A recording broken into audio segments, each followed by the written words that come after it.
The sun is shining in the sky, hardly a cloud in sight, and we are going to have a fantastic race here today.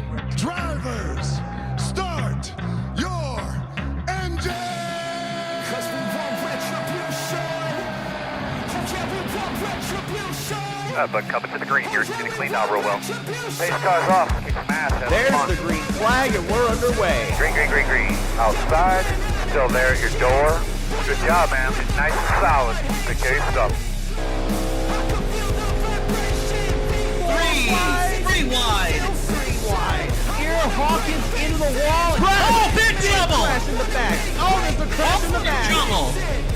Great job, doing awesome, buddy.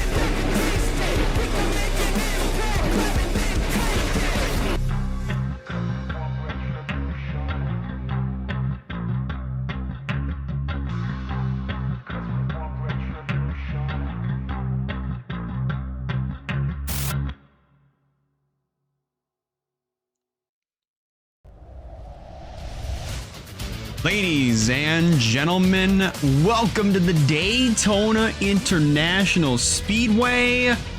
The moment has finally arrived. We had two fantastic races back on Friday with the Menards Truck Series and the Xfinity Series returning for the first time in 2017.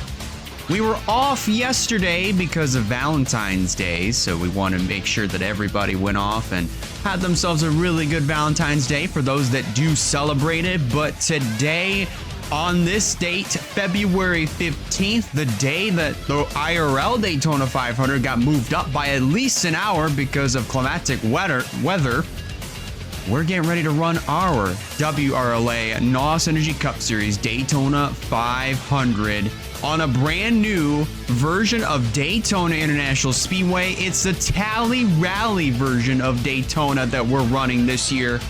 And my God, ladies and gentlemen, if you have been keeping up to date with us when it boils down to the racing that we have seen this past Friday, man, we are in for a good one. 100 laps of action around the world center of racing in the 2026 Daytona 500. As always, I'm Elijah Leonard here with you to bring you the action all throughout the 2026 WRLA season, not just in trucks or Xfinity, but also right here on the NOS Energy Cup side. This is going to be a very, very fun season. I can already feel it in my bones that we're getting ready. We're getting ready to see something this year because we've got a lot of new faces in familiar places and new faces and new places at the same time as well. So I'm actually really excited to be covering this all with you guys, and really excited to bring the action all throughout the 2026 WRLA season. As you can see here, the starting lineup was set via points from last year. So that's why you see Kyle Craven on the pole and the number 69 alongside him. So the points from Kyle Craven when he moved over to Death Rider Racing off of American Motorsports, which is not here for the 2026 season. All those points from the 28 over on the American Motorsports side, they transferred over to this new Death Rider Racing entry. And that's why you're going to see a lot of these other cars that have new drivers in them. They still have those points from the last year. If you're somebody like, well, I don't know, let's say Russell Blaze, for instance, who decided to go on to form his own team, he's starting over completely from scratch. So you're going to see him in the back. Also, other drivers that are going to be in the back as well because they do not have any points from the 2025 season. They're going to be, they're starting over. They're starting off completely from scratch, but you'll see those names here in just a moment. But in the meantime, this is the starting lineup here for the 2026 Daytona 500. Of course, starting on the pole position, that being the number 28 of Kyle Craven, and new driver for the number 69 Prime Hydration Ford Mustang, that being Alex Vitale. He'll be lining up alongside our defending champion. Then Skylar Taylor, Ryan Little, they make up the second row. Zachary Fitzwater and Wyatt Walker, they make up row number 3. Roberto Crown Jr., Trinity Anderson, that's row 4. And then row 5, and completing your top 10, the new driver of the number 23, that being Avery Alford for Trinity River Racing, and Eric Monaco in his sophomore season for Powerhouse Crown Racing. And then you have Trinity Anderson, Noah Clifton, Abby Walker, Andrew Ramsey, Val Moscow, Quentin Moore, Rogel Dorn, Wyatt Walker, Zachary Taylor, and then the 97 of Nathan Stapleton. He completes your top 20. And then Tanner Parton, Andrew Miller, C.G. Holt, Alex Bonsignor, Claire Phillips, Sebastian Vaughn, Aaron Abel, and Jerry Rose. And that's all for the drivers that either still have points, at least the cars that they're racing that still have points, and them returning to these rides, and or new drivers coming on in. Ergo, Alex Sanvitali, even Trinity Anderson, and the number 4, Avery Alford.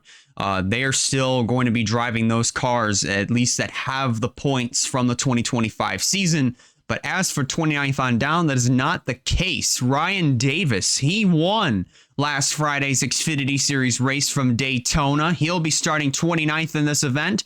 Haley Curris for 420 Blazes. She'll be racing in this Daytona 500. Bobby McGuire, he was really looking forward to this year for sure.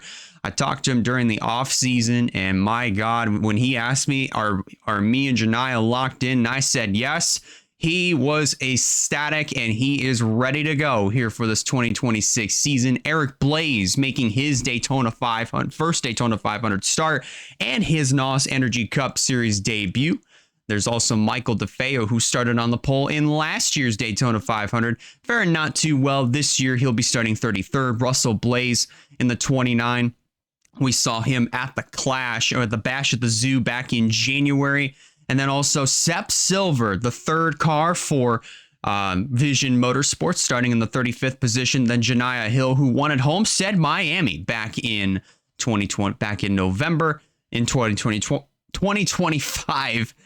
Joshua Cornish in the 8, he's back along with Josiah Munsell. Mercedes Davis out of the Davis Family Racing Stable. She and Ryan Davis will be running full time all throughout the 2026 season. And then Bruno Giacomo pulling off the trifecta. He's full-time in the Menards Truck Series. We raced in the Xfinity race back on Friday, both on Friday, and now here he is on a Sunday.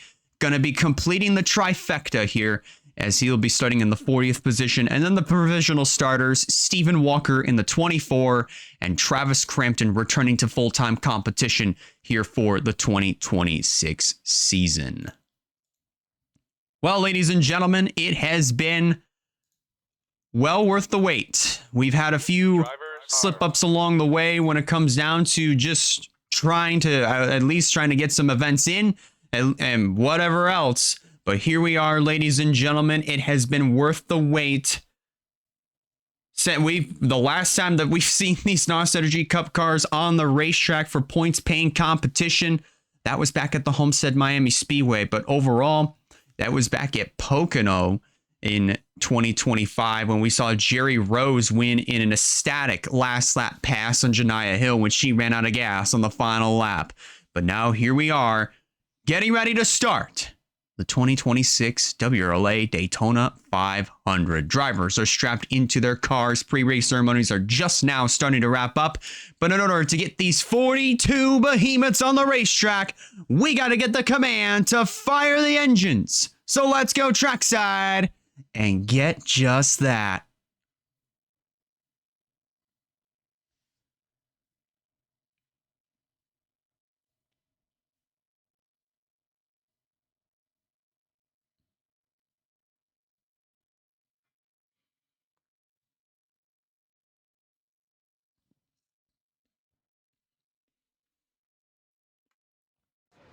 Drivers, start your engines!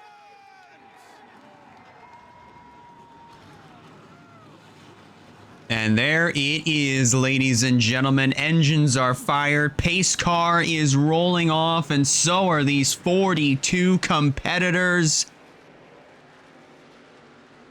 Oh boy. Last year's Daytona 500, and as well as the one that we ran back in 2020, seemed a little anticlimactic, especially with those two races being caution-free, and both of those saw part-time drivers go to victory lane in the 500, that being Josiah Munsell in 2020. And last year, it was Martin Nixon, but of course, Martin Nixon not in the running this year. So we're going to have ourselves a whole new ball game to try to figure out who will win this year's Daytona 500. We've yet to see an actual driver who is competing for the championship to win the Daytona 500 this year. So it could, I mean, the chances of that happening are rather high here for this year, especially seeing that, I mean, of course, we still have Josiah Munsell here in the field. He's starting towards the back half of the roster of the field. I don't even know what I'm saying. I just woke up, guys, so I do apologize. But nonetheless, he might have himself a good shot to win this year's Daytona 500. But so does every single other driver as well. We're racing the Tally Rally version of Daytona, which has produced a lot of great racing and excitement and a lot of chaos over the years. WRLA finally has hopped onto that train, and it has been an absolute joyride. The truck race was absolutely phenomenal. The Xfinity race, outstanding. But now here we go as the field comes off of 4, heads down the tri-oval. Pace car is off. Kyle Craven, Alex Sanvitali lead him to green to kick off the 2026 WRLA NOS Energy Cup Series season.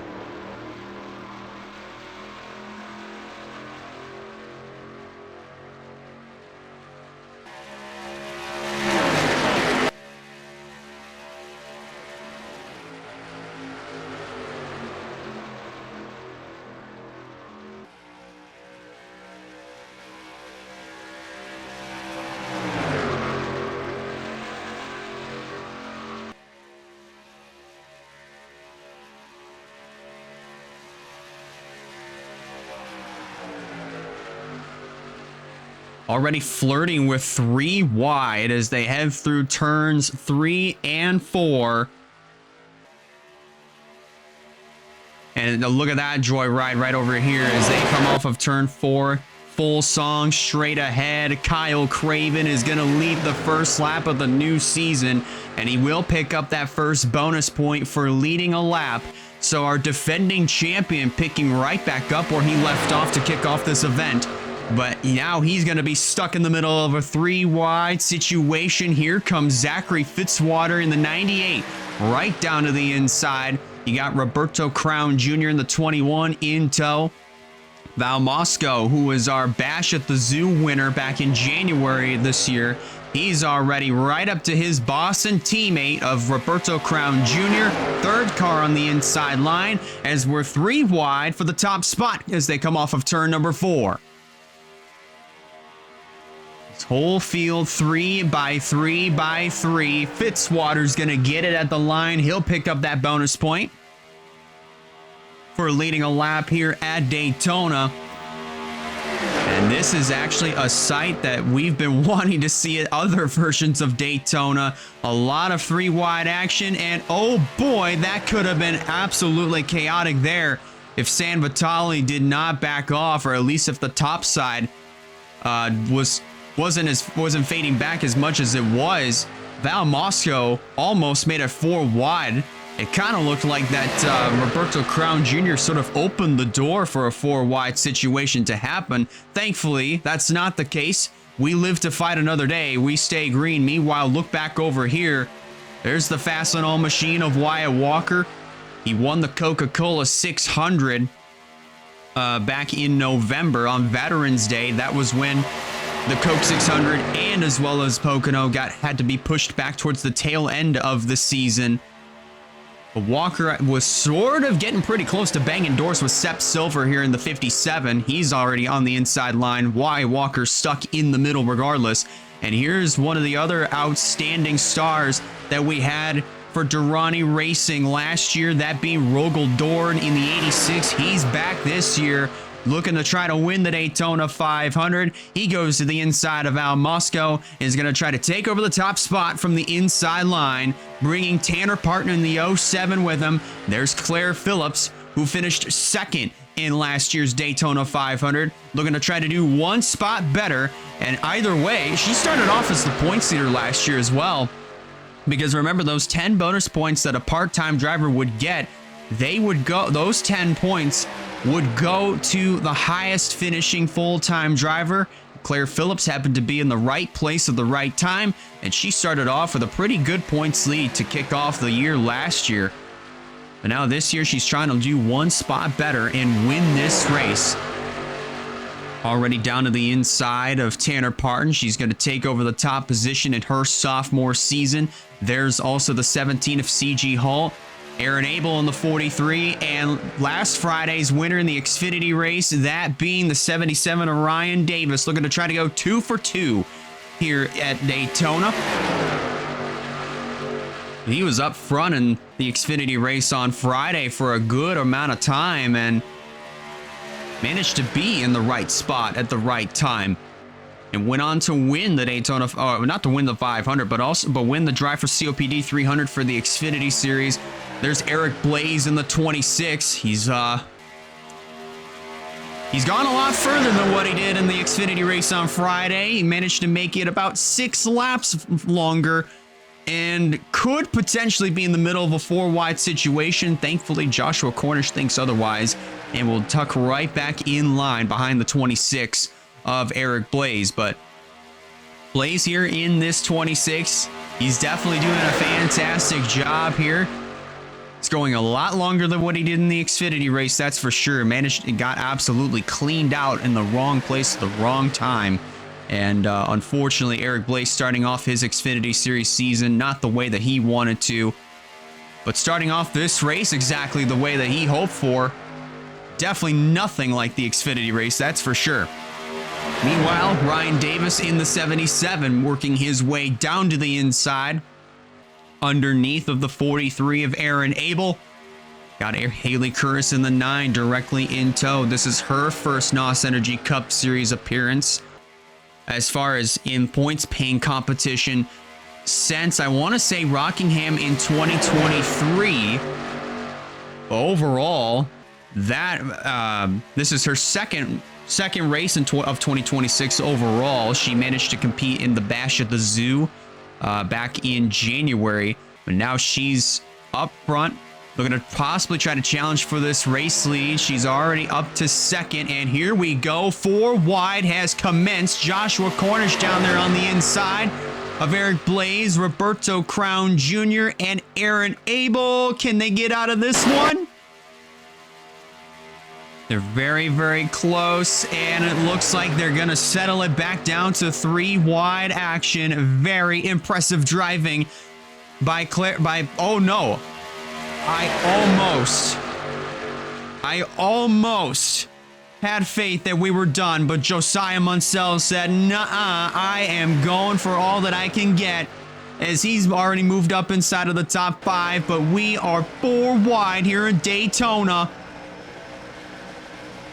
Sepp Silver, Roberto Crown Jr. in the middle, Aaron Abel on the bottom. We're 4 wide for the lead. Almost 4 wide in 2 different places, and they're gonna wreck coming off of 4. Cornish around, Diacomo, Haley Curtis tumbling on top of several cars. And the caution comes out on lap number 10. Here in this Daytona 500, what a nasty accident to kick things off. My goodness gracious. Janiyah Hill, a moderate amount of damage to her Pokemon Go Chevrolet. Eric Blaze was also caught up in this one. Oh, look out, everybody. Just be careful you don't collide into one another. But my goodness gracious, what a way to start off this Daytona 500. First caution of the day. It is out here on lap number 10. Josiah Munsell led them all back to the caution flag. I do see a little bit of damage to the 13 of Mercedes Davis. A good amount of hood damage to her machine in her first Daytona 500. This is her NOS Energy Cup Series debut.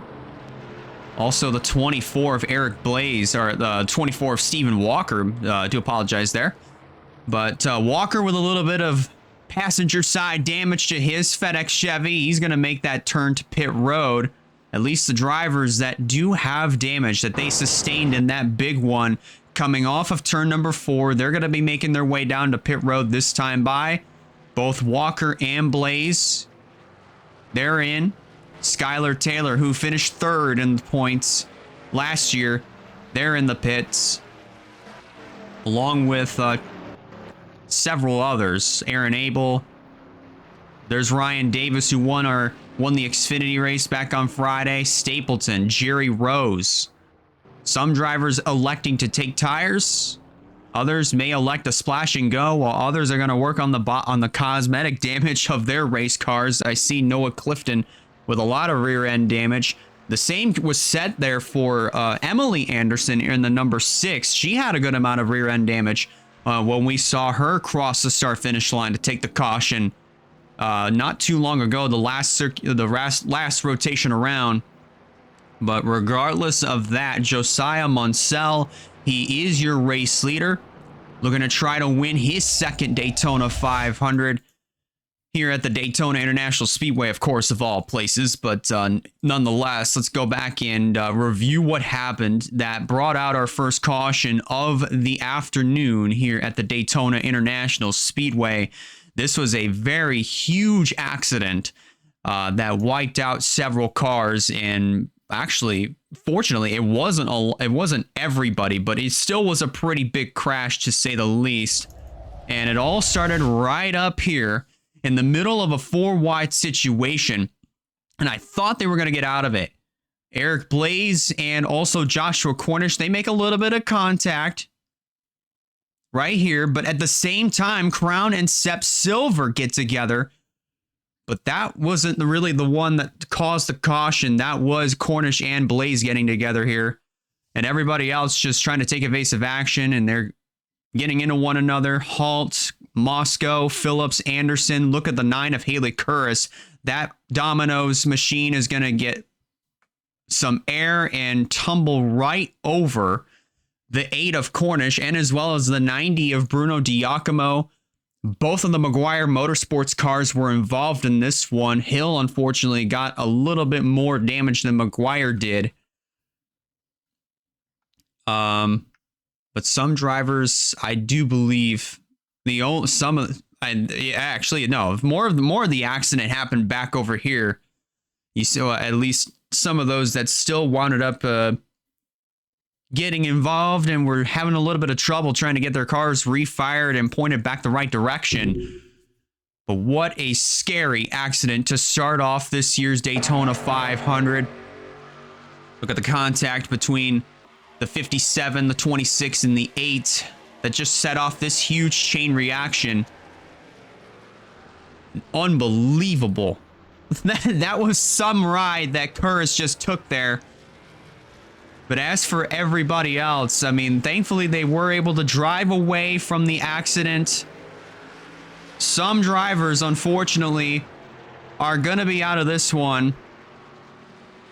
While others, I mean, as far as contention-wise, they're going to be out of it, but they'll still probably run on the racetrack. But as for other drivers that have sustained way too much damage, they're going to be done for the day. I probably would say the same. I probably would say that for Haley Curris. That is exactly the case, as we just saw her retire from the race. But nonetheless, Josiah Munsell, currently your race leader from Daytona International Speedway. We're back to live action for this year's Daytona 500. For those that are just tuning in, we're working our first caution of the 2026 season as far as points paying action is concerned. This is race number 1 of the 2026 season, the WRLA Daytona 500 for the NOS Energy Cup Series. And There you see it, 4 retirees, that being Janiah Hill, Joshua Cornish, Bruno Diacomo, and the 9 of Haley Curris. Those 4 drivers are done for the day here at the Daytona International Speedway. We're just a 10th of the way through the Great American Race, and for those that have noticed, yes, we are using the WRLA version of Daytona. You probably might hear me say that a lot all throughout today, and you might have already heard me say it a lot all throughout qualifying for trucks and Xfinity, for qualifying and racing for the trucks and Xfinity series back on Thursday and Friday. And the action that we saw in those events has been absolutely ecstatic. As far as the truck race went, we had a wreck right around this point of the race, right around lap number 12. But as far as Xfinity, we had 2 yellows, one that happened at the beginning of the race and one that happened at the end. So we definitely went flag to flag when it comes down to cautions, that is. But so far, we've only had 1 yellow. But chances are we might have a couple of more, as there's not a lot of drivers that that wound up sustaining a lot of damage on their cars. But nonetheless, we should still be good to go here. As far as getting a big pack going is concerned, but then again, that might not be the case, as some drivers, especially when you have a little bit of damage to your race car, especially here in NR 2003, that damage does alter the performance of your car, of the aerodynamic performance of your race machine. So if you have a little bit of damage on your hood, that, I mean, mainly your hood, the hood or the rear end of your race car, that will definitely affect the aerodynamics of these cars, and sometimes that damage will just act like a parachute for some of these drivers, and that's definitely going to make for a very long day for some drivers that are still electing to stay in this thing. Emily Anderson, I definitely think definitely is going to be one of those that we're going to have to watch out for here, because I have no idea. I mean, as far as like the small buckle on the hood is concerned, that's definitely going to affect the speed on this number 6, but I'm not 100% sure by how much. We're just going to have to find out once we drop the green flag. There's Ryan Davis, our Xfinity winner from last Friday. He's running the full season for the NOS Energy Cup Series. Unfortunately, got caught up in this one, and now he's in the back. There's both of the NS Racing cars of Nathan Stapleton, and as well as the 99 of Noah Clifton, both with a significant amount of damage to their cars. Eric Blaze, who was at the front of the wreck when this all happened, still in this thing, thankfully. But there's also the 13 of Mercedes Davis. I definitely this car definitely will be off the pace, that's for sure, especially with that with the missing nose on that Monster Energy Chevy. I definitely do not see this car running up front with the leaders, but my God, that would be a miracle if that was the case. We took 1 to go, and we're getting ready to restart the Great American Race, the Daytona 500. Josiah Munsell, your 2020 champion. He is your race leader. Sepp Silver in his first Daytona 500 appearance and his first NOS Energy Cup start. He's in second. Abby Walker running the Greg Biffle tribute scheme. That scheme will be running at several tracks this year, at least all the racetracks that Greg Biffle won at, and that are currently on the schedule. She is third right now. Michael DeFeo is fourth. Travis Crampton completes the top 5. Then it's Sebastian Vaughn in 6th. Andrew Miller in 7th. Bobby McGuire in 8th. Then in 9th, that is the 5 of Claire Phillips. And completing your top 10, that is the 07 of Tanner Parton. Want to say hello to Stephen Kale, currently watching over on Twitch, and we want to thank you for that 5-stream streak. Hope you're having yourself a fantastic Sunday as we're getting ready to restart this Daytona 500 from here at the World Center of Racing live on Twitch. Pace car pulls off. And we're restarting on lap number 14, single file restart. Let's see how long we can go on this green flag stint. Here we go. Mansell did not get off to a good start at all. Sepp Silver was definitely ready and just absolutely beat Mansell to the punch, and he's already down to the inside of the 15 as they head down through turn 1. Crampton is going to follow. Looks like Sebastian Vaughn is going to go right downstairs on the 60 of DeFeo. He had a similar idea to what Vaughn did, but the 54 just had a much better run, and now we're going to be double file for the first 4, 5, maybe even 6 rows, at least for the time being. It's only a matter of time before we see 3 wide take place once again, as Silver takes command of the Daytona 500 from the inside line. He's going to lead this lap. Got Crampton right there in tow, then Vaughn, then Andrew Miller, 2 of the NS Racing cars that are still up here early in this one. 3 wide of the back. Terry Walker in that 48 starting to make something happen underneath of Bonsignor and Tanner Parton early in the going. And now look at this. Fitzwater he tried to make a move to the inside of his own teammate of Miller, but he just didn't have the run to at least make that move happen. But unfortunately, Fitzy's going to have to tuck right back in line, and up front, challenge is on for the race lead. Crampton's going to lead that lap over the 57 of Silver. And Crampton's going to lead that lap, and well, of course he'll lead the lap, and he will pick up the bonus point. And now here comes Sebastian Vaughn to the inside, 3 wide for the top position here at Daytona. Abby Walker looking to maybe possibly try to take it downstairs on the 15 of Mansell, but now here we go. I was wondering how long it would take for the 3 wide to form, and here it is. Vaughn makes a run for the lead. He's going to be pushed by Zachary Fitzwater and the 69 of Alexander Vitali, and Kyle Craven, who won the championship last year.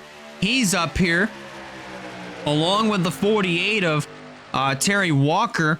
He, as well as Kyle Craven and Zachary Fitzwater, led a pretty good portion of the points all throughout last year. They could very well repeat that trend for this year. Down the back straightaway they go. 3 wide, 3 by 3 by 3 in this group. Silver continuing to lead from the outside. He didn't lead that last lap. That was Sebastian Vaughn in the 54. But now here comes the 98 of Zachary Fitzwater. Look at this flyby. And that's all 3 of the lines that were led by Ford Mustang Dark Horses. That is a beautiful sight to see if you love Ford. It is also a beautiful sight to see if you're any of the owners of these 3 cars, especially knowing, oh, wait a minute, hold up, the 16 of Abby Walker right up against the wall. And she lost a lot of ground. Something is amiss on the 16. She was right up against the wall, and she's going to be ducking to the inside. Something amiss on the 16 of Abby Walker.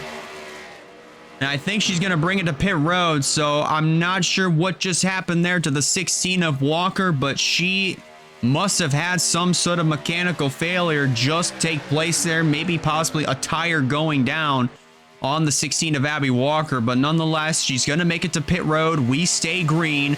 Fitzwater takes command of the Daytona 500 down from the inside of Vaughn and as well as Silver.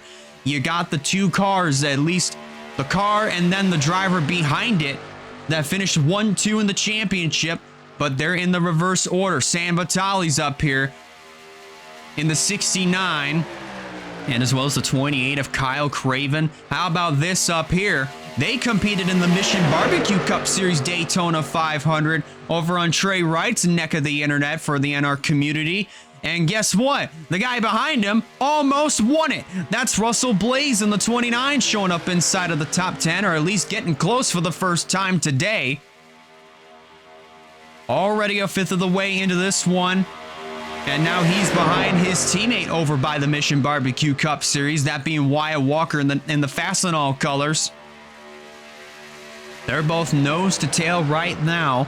And as I mentioned, back at the Bash at the Zoo for the qualifying races, over on Trey's side, they're teammates. Over here, no the hell they're not.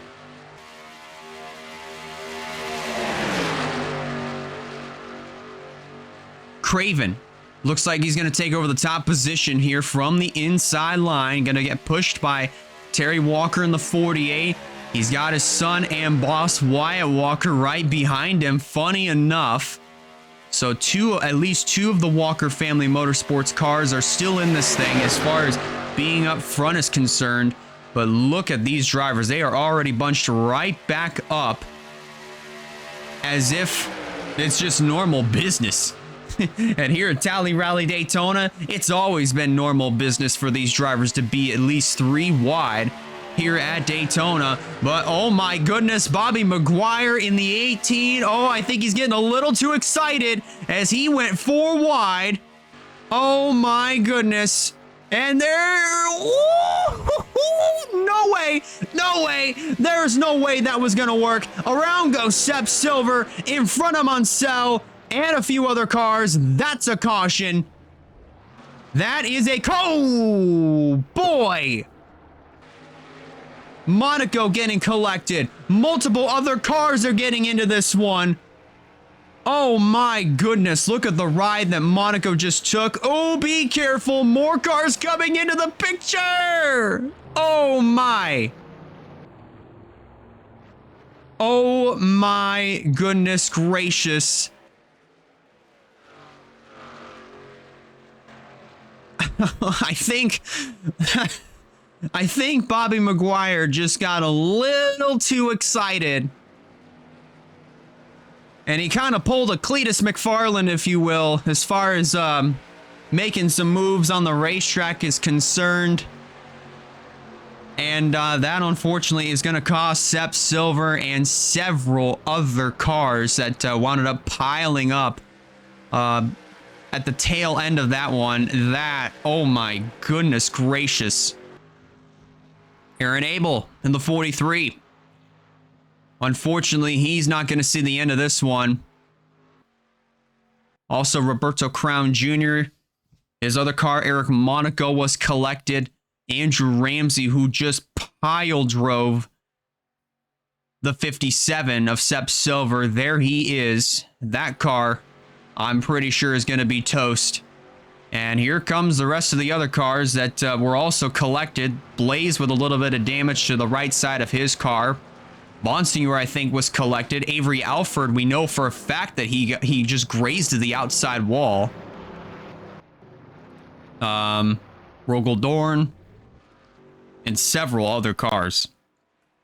Josiah Munsell, who won the 2020 Daytona 500 champion, he's in. And limping on back around somehow, some way. Very wounded up is the 43 of Aaron Abel, who we saw limping on the back straightaway.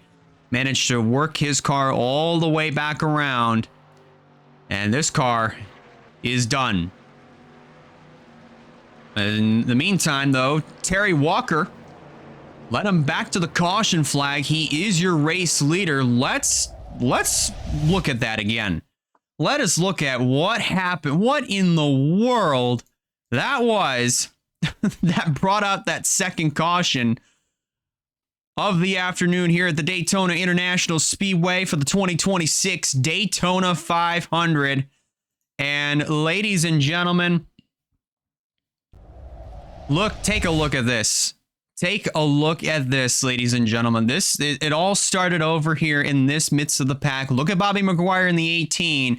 He's going to make it 4 wide underneath of Avery Alford, Russell Blaze, and Travis Crampton. Alford, unfortunately, does not have any other option but to give way to the 18. And Crampton, I think he just backed off just enough so that way he can get out of that situation. But Sepp Silver in the 57 just was an unfortunate bystander in this whole thing. Alfred and then Blaze get together here, and my goodness, they came really, really close, but unfortunately they couldn't get off of each other, and they went, and of course Alfred got pushed right up into Sepp Silver's left rear, and that's the thing that sent him around right back up in front of Munsell, who didn't have anywhere to go. Nice heads-up driving by Zachary Taylor and Andrew Miller to get on the brakes and miss this. But the 57 gets bumped right back around by Munsell one more time. And then here comes a hard-charging Andrew Ramsey. He's going to slam right into the 57. And then the 31 just nowhere to go as well. That's Monaco. CG Hull bumps right into the 24, and then look at the mess happening back over here. That's just all the reaction that these drivers were taking, or at least that they had, just to try to miss the 57, and then they all just completely wiped out, just trying to miss all these other cars that had piled up on the exit of the tri-oval. And that was a nasty, nasty ride for Eric Monaco. That is the second car that has flipped pretty wildly here at Daytona. And then look at these other three cars. Moscow, Davis, and Jerry Rose. Oh, man. When we cut, they just got on the brakes and Moscow just got into the back end of Emily Anderson's car.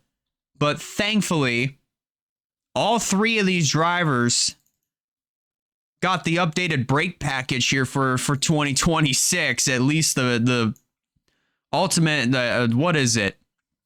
Brakes of the AutoZone brakes of the race or something like that. I mean, that was some pretty impressive heads-up driving, regardless of that, for those three cars, Rose, Davis, and as well as the 33 of Moscow. But as of for up here, just look at this. You know, I can understand Bobby's excited to be here and he was poised and ready to go. But to make moves like this, I do question the moves that he was making, because those moves especially were way, way, way too early to make. And then look at that right there. Just this huge pileup amongst all these several other cars. And then that nasty ride that Eric Monaco took there. That is, again, second car of the day that has flipped violently here at the Daytona International Speedway. And for a lot of these other drivers, they're unfortunately going to be done for the day here at the Daytona International Speedway for the 2026 running of the Daytona 500. My goodness gracious. I don't know what more you could really say to that, though, to be honest. But regardless of that, we are going to be getting back over to live action from the World Center of Racing. Just almost a quarter of the way done here in the Daytona 500. There's Aaron Abel. He's going to pull it back behind the wall due to clutch issues. And then CG Holt, the 99 of Noah Clifton, and the 86 of Rogal Dorn. They are going to be out of this one as well. 1 second.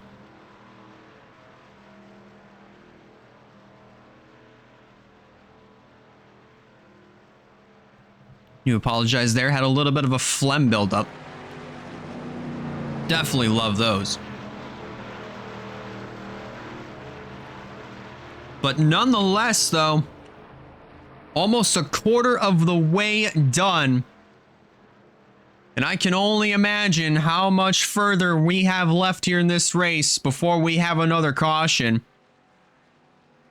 So I would not count on these drivers, you know, at least taking it. I mean, obviously racing as hard as they have for the last quarter of the events. I mean, 4 wide. I mean, at this rate, usually shouldn't be the moves that you should be making, especially at this juncture of the event. If it was the truck race, I mean, I could 100% understand with the race, but obviously with the race distance being cut in half for truck competition, which, speaking of, we'll see our truck drivers later on this week, at least this upcoming week when we go to Minnesota. The Xfinity Series will meet them there on Friday. NOS Energy Cup competition will be on Saturday, 7 p.m. Eastern Standard Time. But as far as for this race goes, nonetheless, I mean, the truck drivers and the Xfinity drivers, they managed to do a fantastic job of keeping it clean and green for the most part.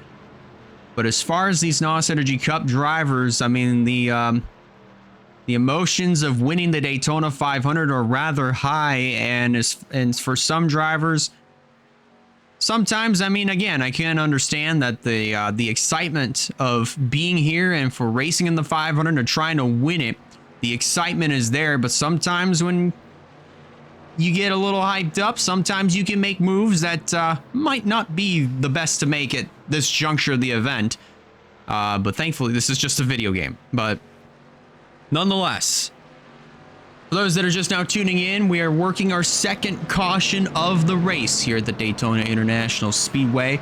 We do have a few new retirees, quite a few new retirees, that being C.G. Holt, Noah Clifton, and Rogel Dorn. They are going to join Andrew Ramsey, Roberto Crown Jr., Eric Monaco, Sepp Silver, and Aaron Abel in the garage area with Janiyah Hill, Joshua Cornish, Bruno Diacomo, and Haley Curris, who all went out of the race on lap 10. And we're getting ready to go. Green flag racing once again. 1 to go has been given. And we do have a driver on the inside line here for this restart, that being Abby Walker in the 16, whom, again, I do suspect that she might have had a tire that went down when she was in the middle of the lead when she is in the midst of the lead pack. But now she's back up here and gonna have a shot to get back onto the lead lap, as she is the only car 1 lap down. So it's gonna be interesting to see how long, if she's gonna be able to at least find some dancing partners in order for her to stay up here and try to wrestle her way back up to the front to get back onto the lead lap. You got Wyatt Walker sitting up there, but we'll just have to find out if he's going to duck down to try to help his teammate and sibling to get back on the lead lap. Meanwhile, Father Terry is the race leader. Then in second is Alexander Vitali. Third is Kyle Craven. The 3 cars that dominated the points all throughout 2025, they're 1, 2, and 3 right now. Of course, the 69, unfortunately, was not the points leader at one point, but as far up as second. Wyatt Walker sitting in 4th. Then in the 5th spot, that would be the 54 of Sebastian Vaughn. Then in 6th, that is the 98, Zachary Fitzwater. Then in 7th is Tanner Parton. In the 8th position, that being Michael DeFeo. Trinity Anderson in the 4, she's 9th, and Claire Phillips completes your top 10. Pace car is getting ready to duck on down to pit road, and a couple of Walker Family Motorsports cars are going to lead the field back to the restart. 1/4 of the way through the Great American Race Daytona 500. And it looks like Terry gets himself a really good restart. He is out of here. And look at the 54, Sebastian Vaughn, ducking low already underneath of the 19 of Wyatt Walker. And that 54 right now is a man on a mission, that being Sebastian Vaughn. He did not have a great season at all last year. He's trying to fix it for this year and try to win this race and get the best momentum that he possibly can to kick off the year. But Terry Walker up front. San Vitali right there in second, but now he's going to be shoved up to the outside because here comes the 54 of Sebastian Vaughn to the inside. with Tanner Parton and Michael DeFeo in tow. That's 3 Fords that are all lined up together. Phillips there, 3 wide now for second as Parton makes the move underneath of Vaughn and San Vitale. And Terry Walker has got to be absolutely loving this in his rearview mirror. Now he's not. He has to be hating this because now he's got Parton to the inside, who's got a challenge for this top position. Not if Michael DeFeo has anything to say about it. Now he goes downstairs with the help from Phillips, Moore, and as well as the 85 of Zachary Taylor. And they're all going to be racing pretty hard up here. 3 wide all throughout this small pack. At least about, if I'm doing this math correctly, what in the world? San Vitale doing a little bit of side drafting work there on the 54 of Vaughn. That almost opened up the door for 4 wide. Thankfully, that did not happen. I want to say, though, that is about 13 lead lap cars that are all together, 14 overall if you want to count the 16 of Abby Walker, even though she is 1 lap down in 30th. But she is doing everything that she can to try to get back onto the lead lap. You have 3 of the Walker family, 2 other Walker family motorsports cars up here, that being Wyatt and Terry Walker. The father and son, who are both on the lead lap right now, they have a shot to win this thing, but we still have a good long way to go before we can actually determine whether or not, if they're still going to have a shot to win, if at least once we get to that point, that is. Because these drivers are fighting hard here for this race lead. If you are a fan of the newly formed Death Rider Racing, who had a fantastic run in the Mission Barbecue Cup Series Daytona 500 that we saw not too long ago, with Russell Blaze finishing in the 2nd position over there and almost won the thing. Just in case, if you're wondering where all of your favorite Death Rider Racing cars are, of course, Kyle Craven, he is amongst the lead pack up here. He's at the tail end, but he's going to rejoin right down on the inside. He's just outside of the top 10 in the 13th position. And if you are wondering, Stephen Walker and also Russell Blaze, 18th and 20th right now. And as far as Eric Blaze, you're going to find him all the way back in the 25th position. Of course, Blaze, Eric Blaze that is, was amongst the drivers that were involved in that first caution back on lap 10.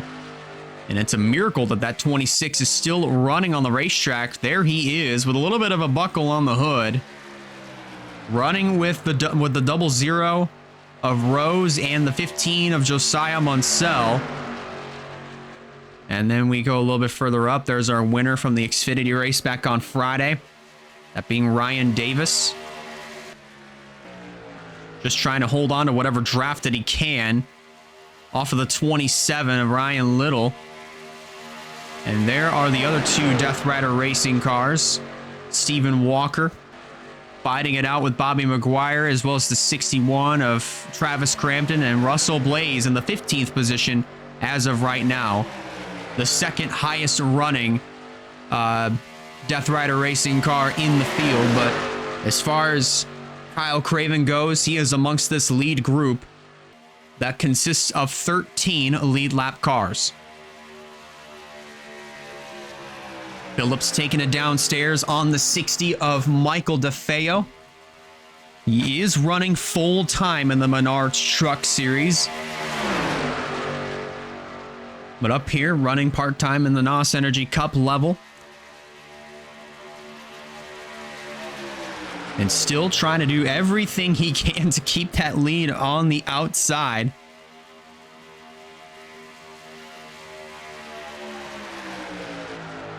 But nonetheless, we are still racing pretty cleanly.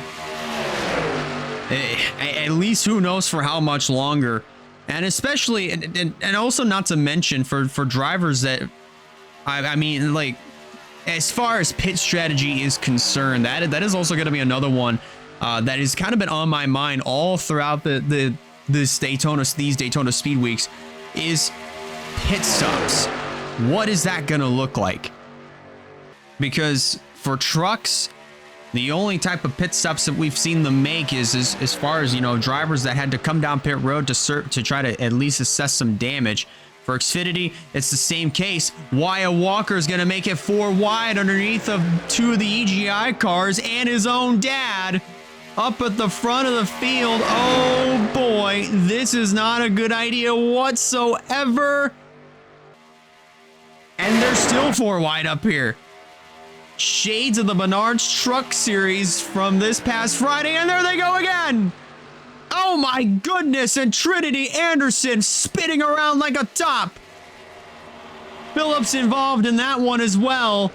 And the 60 of Michael DeFeo caught up. That's number 3, ladies and gentlemen. That is number 3. And the race back to the stripe is on. I'm pretty sure it is between Wyatt Walker and Zachary Fitzwater. Oh my goodness gracious. Is anybody going to be left in this thing? They come off of turn 4, back to the finish line, the start finish line to take the caution, give it to the 19 of Wyatt Walker. Oh my goodness. I've referenced this. I've referenced his series a couple of times, but oh my goodness gracious! Wyatt Walker in the duels in the Mission Barbecue Cup Series. As far as what Russell Blaze had talked about to me before we got into these NOS Energy Cup cars. He was in the middle of a 4 wide situation and got caught up in a huge accident. This time around, it's a little bit different as Wyatt Walker in this race caused a 4 wide situation, and I thought we were going to get out of it because of the amount of cars that were in the pack. Unfortunately, not the case. Third caution flies here on lap 35, and Trinity Anderson is the 3rd car today that has gone flipping and spinning around like a top here at the Daytona International Speedway. Thankfully, there weren't a lot of cars that got caught up in the accident, but still doesn't fix just exactly how violent that wreck was, especially for Anderson. And now here we go. Every car is going to be making the move on down to pit road. Look at the damage on the 48 of Terry Walker's car. I see a little bit of the same right side damage for Andrew Miller. But my, oh my, definitely this Daytona 500 has proven to be way more chaotic and dramatic, to say the least, compared to the last 2 Daytona 500s that we ran in 2020 and in 2025. Look at this strategy here. Zachary Taylor's going to win the race off of pit road. Wyatt Walker's going to come out in 2nd. And then a huge wad of cars up here with Craven. Looks like he's going to assert himself into the 3rd position. Then in 4th is the 98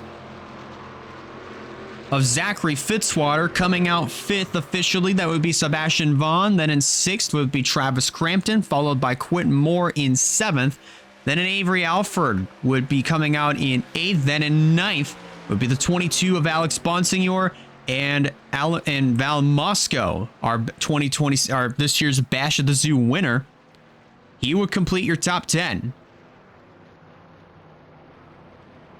All these drivers are getting themselves situated in line. Of course, Abby Walker, if she needs to make a pit stop, she has the option to do so this time around. But oh boy, a little bit of damage to the 27 of Ryan Little. I would have to believe it might have been because of a stack up between himself and the 15 of Munsell. There is a little bit of damage to the rear end of Munsell's machine, and now Abby Walker, as she's going to make her move on down to pit road.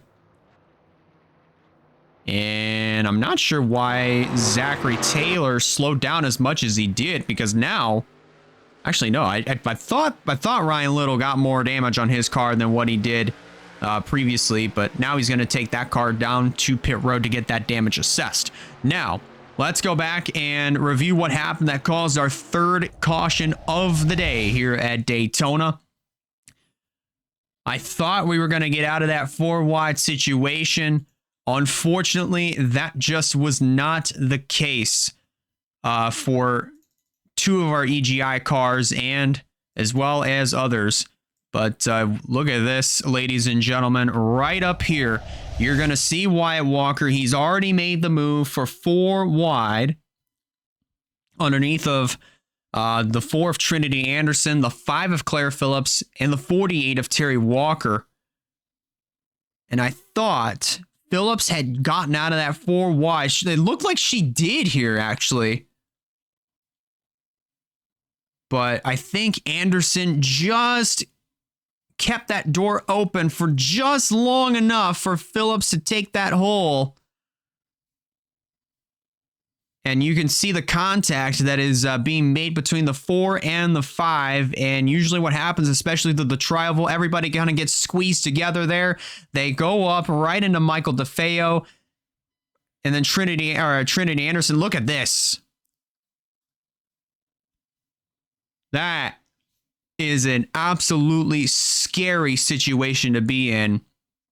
Whether if you were Haley Kuris on lap 10 or Eric Monaco on lap 25. And now for Trinity Anderson, it looks like on lap 33 or lap 34 rather.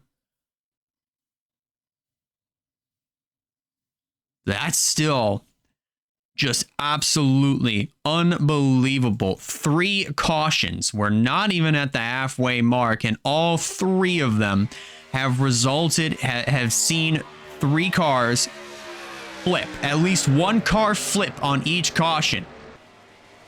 Trinity Anderson, unfortunately, adding her name to that list. That's just absolutely scary and absolutely unfortunate.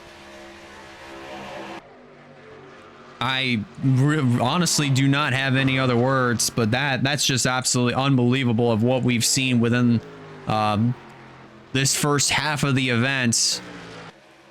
There's Alex Sanvitali in the 69. Got a pretty decent amount of damage to his race machine. And that hindered the performance. That pretty much hindered the performance of that car, as you saw Kyle Craven just shoot right on by. But regardless of that, not even halfway through this race, and we have already seen 3 cars flip in all 3 cautions, and we're gonna have a lot more retirees than what we had before, as Michael DeFeo, Claire Phillips, Trinity Anderson are all done for the afternoon here at Daytona. The real-life Daytona 500 will be starting in less than a half an hour, so I'm going to be missing a good portion of the event for the sake of this Daytona 500. But nonetheless, this race, I mean, of course, when it comes to the comparisons of last year's Daytona 500 and this year's, of course, is way more interesting than last year's by a landslide. As when it comes down to action, we have seen more lead changes and more passing than we have ever seen ever before. Last year's Daytona 500, you would have to make a comparison to the racing that we saw in 2000 and 2001 for the IRL Daytona 500 for the NASCAR Winston Cup Series. I mean, in 2000, a lot of fans brought their pillows and their blankets and a lot of cots, so that way they could go to sleep because of the lackluster action that we had seen in 2000. But now in 2001, when they introduced a whole different aero package or a different rules package for restrictor plate racing, especially for here at Daytona, every fan was not sitting down whatsoever. Their eyes were glued to what they were seeing on the racetrack, whether if they were there here live or watching on TV. The action that we saw in 2001 was absolutely fantastic. As far as the racing, of course, the end result was very, very dark. 1 to go has been given, and we're getting ready to go back to green flag racing here on lap number 39. Once they come back around this time by, we're going to have 26 cars left on the racetrack. That's the same number of cars that we had at the bash at the zoo at the Kalamazoo Speedway back in January. So we're gonna find out if these drivers are gonna be able to make it all the way to the finish of this one with not as many cars as we had to start off this event. My goodness, this race has definitely been very, very chaotic, but you know what? I'm here for it because this is the most action that we've ever seen in the Daytona 500, pretty much ever. I'd want to go back to the older days of the NRLA McDonald's Cup Series as well. The action that we saw at that version of Daytona, I can't even remember which version it was. I think it might have been 2012. But we saw some pretty good action on that version of Daytona. But this year, using WRLA, and WRLA has never let anybody down, and it's not letting us down, that's for sure. Top 10 as they come back down for the restart. It is Zachary Taylor who leads the charge here in the Daytona 500, almost 12 laps away from halfway once we take the green this time by.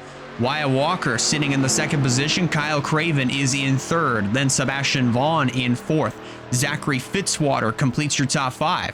Travis Crampton in 6th. Quentin Moore in 7th. Avery Alford in 8th. Alex Bonsignor 9th. And Russell Blaze rounds out your top 10. Pace car gonna be making the move down to pit lane, and we are set to go. Back under green flag racing here in the Daytona 500. Taylor gonna lead him back down to the stripe, and he gets a really good restart here. He's gonna leave Wyatt Walker in the dust, and look at Sebastian Vaughn in the 54. Already for the third time, he's already making a run to the inside of Kyle Craven to make something happen. They might go 3 wide here, 4th second. That's going to be the case. And look at Quentin Moore here in the 04. He's going to making a run down to the inside. Sebastian Vaughn up here as well.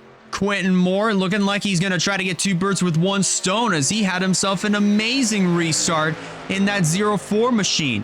He finally wound up getting his first NOS Energy Cup win at Auto Club Speedway last year after being a part of the series since its inception of 2017, its inaugural season.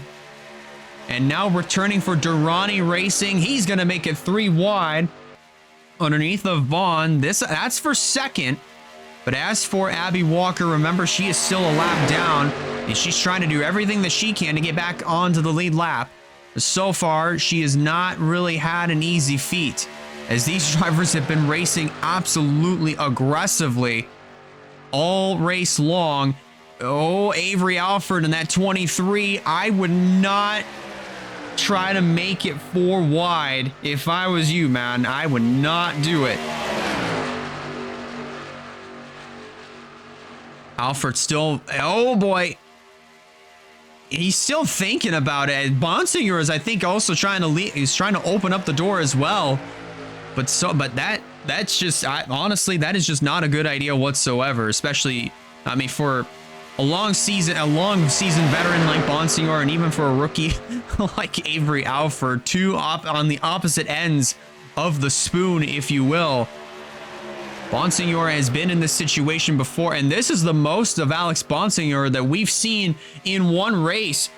I mean, as far as this race goes, this is the most we've ever talked about Alex Bonsignor in the entire season.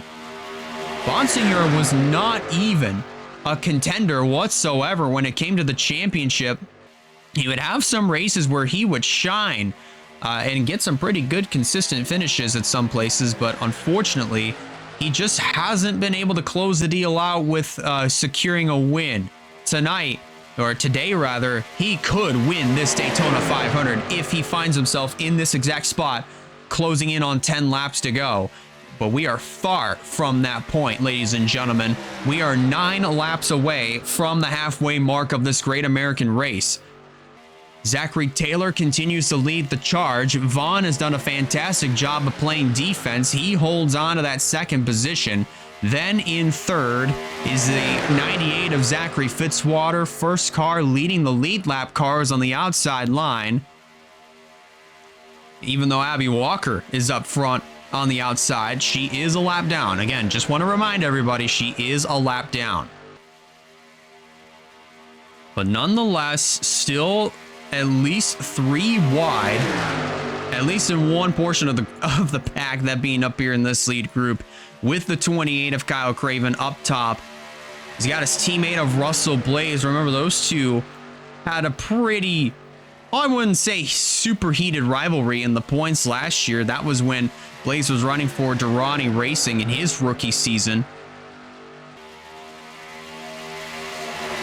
But now here they are. They are teammates this year. Look at the 18 of Bobby McGuire. Managed to pull himself right back into the mix of this one as he's drafting off of the 23 of Avery Alford. You got Wyatt Walker and also Russell Blaze. Remember, he and Walker are both teammates over in Trey Wright's Michigan Barbecue Cup Series. I know I've referenced that, his series, so many times already. But they're teammates over there. And again, over here, no, the hell they're not. Apologize for that tiny little stutter there if you guys saw that on your screen. But meanwhile, up front, here comes Zachary Fitzwater underneath of Zachary Taylor. It's the Zachary and Zachary show, leading both lines as of right now. Taylor with a great run on the outside. Fitzwater, great run down on the inside. But Taylor's going to lead it on the outside. But now here comes the bottom of course, with Zachary Fitzwater leading the charge. Sebastian Vaughn looking to try to make it 3 abreast underneath of both of them. But Fitzy managing to get a good run down the back straightaway, but Taylor holding strong on the outside still as they head back into turn 3. I'm also kind of shocked that Sebastian Vaughn, I mean, he has been able to get some pretty good runs to close up to the back bumper of the 98, but it's kind of interesting of how he hasn't really been able to capitalize on making the pass happen. He'll pull out sometimes in order to kind of hint that he could make the pass if he really wanted to, but he just doesn't have a good enough run. I mean, he did right here. He pulls up, and you just saw him absolutely suck up to the back end of the 98 of Fitzwater. Is he going to make the move down the back straightaway, though? That is the question. That is going to be an emphatic no. As we run through turns 3 and 4, from the looks of things, we have at least 12 cars, or at least 11 cars that are amongst this lead pack. You could technically count 12 as Travis Crampton is trying to do everything he can to at least hang on to whatever kind of draft that he can off of any of the drivers in the back, whether it be Wyatt Walker or even Russell Blaze. But I think the damage on that 61 is definitely going to be the thing that takes him out of this pack. But nonetheless, you got Alford right there on the bottom. Russell Blaze down there on the inside. There's McGuire. Everybody kind of essentially right where they've been since the drop of the green flag and when they got back into double file formation. Now Alex Bonsinger finds himself in the middle of a 3-wide situation. It's Fitzwater and Taylor still duking it out up front for the top spot.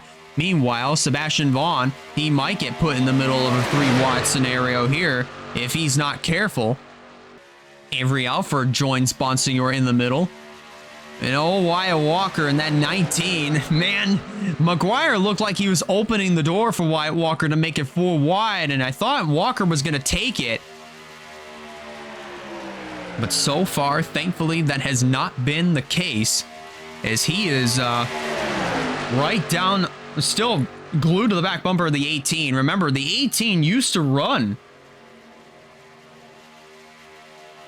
Remember, the 18 used to run for Walker Family Motorsports. That was with Abby Walker, who managed to get a win at her first career win at Iowa this past year. We are returning to the Iowa Speedway with the not just the Cup cars, but also for the WRLA Xfinity Series as well. But still, nonetheless, these drivers are getting absolutely racy up here at the front of the field. Bonsignor still in the middle of a 3-wide situation. Fitzy has finally cleared Zachary Taylor, but now he's got company with Sebastian Vaughn as he works his way to the inside, making it look easy. Sebastian Vaughn is another one of those drivers who's been racing like a man on a mission. And he's been doing a really fantastic job all throughout this race, trying to stay up front, trying to do everything he can to at least, you know, hold on to a position at the front of the field. He's done an absolutely fantastic job as we are approaching the halfway mark of this Daytona 500. 50 down, 50 to go, and we are coming up on lap traffic for the first time, that being Mercedes Davis and Nathan Stapleton. They are going to be double file. That is not going to be good news whatsoever. They're catching them in a hurry. They're going to be 4 wide again. And oh boy, they all get absolutely checked up here.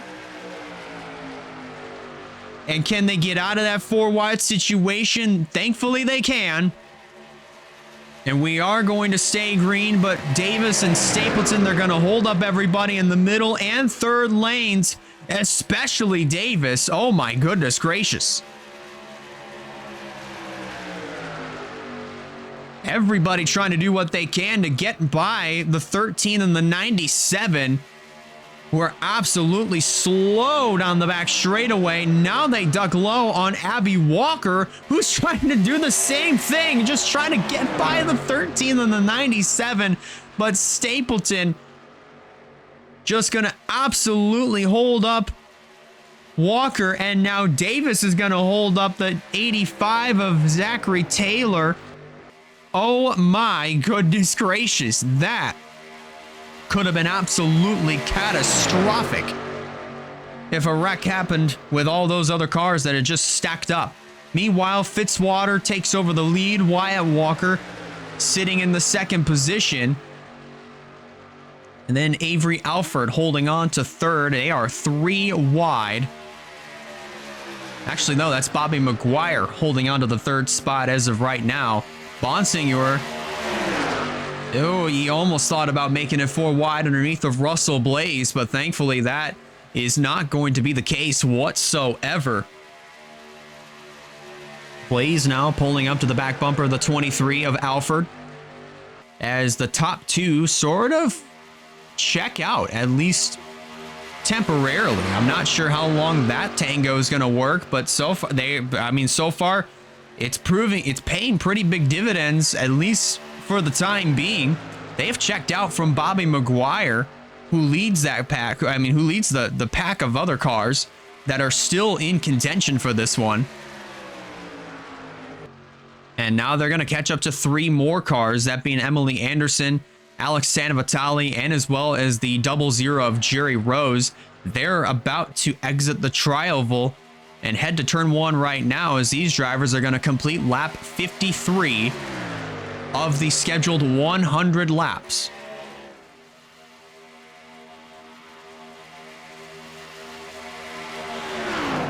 Fitzwater still holding on to that top position. He is still in search of his first NOS Energy Cup Series win.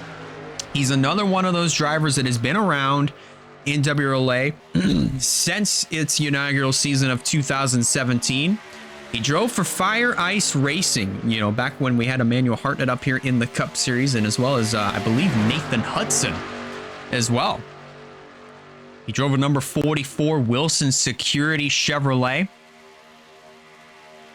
This was also the same season that NS Racing was driving Fords at the time. 2020 came around, and then that team switched over to Chevrolets, and Fitzwater really didn't have anywhere to go. But then Nathan Stapleton came along, picked him up, signed him on to drive the number 59 Wilson Security Chevy. And this is the team that Fitzy has been a part of ever since then.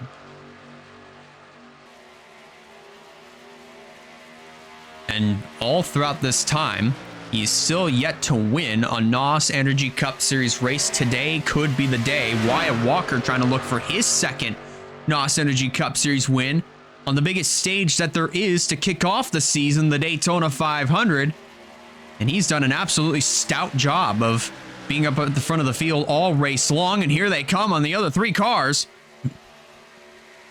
Oh my goodness gracious, Wyatt Walker gonna take full advantage of Zachary Fitzwater's mistake of leaving the bottom open, and he's gonna go to the inside, and he's gonna take over the top position using all these other lap cars as a pick. And Walker goes to the lead. He's going to bring Bobby McGuire, Tanner Parton, the 54 of Sebastian Vaughn, the 29 and the 23. And I also saw Bonsinger. He ducked low to try to join everybody on the bottom side.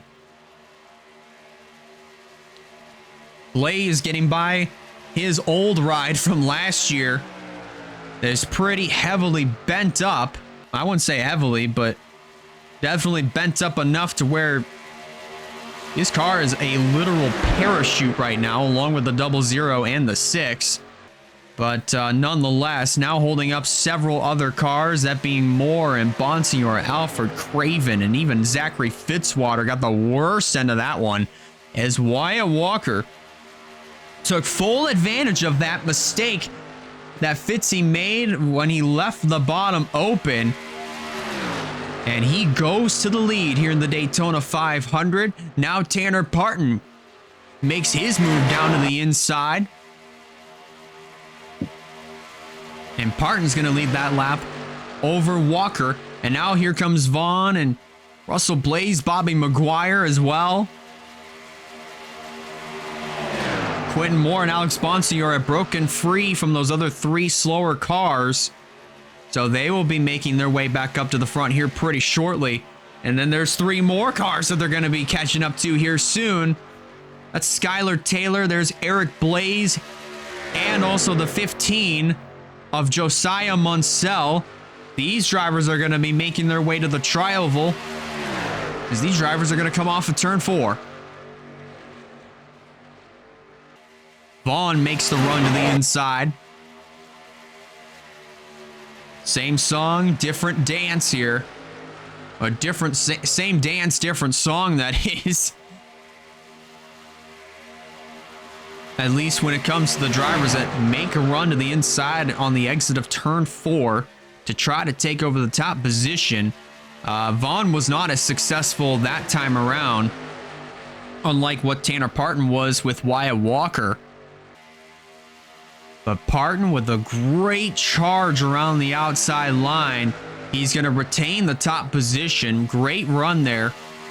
A great push as well from the 19 of Wyatt Walker. And now they're 3 wide for the second position.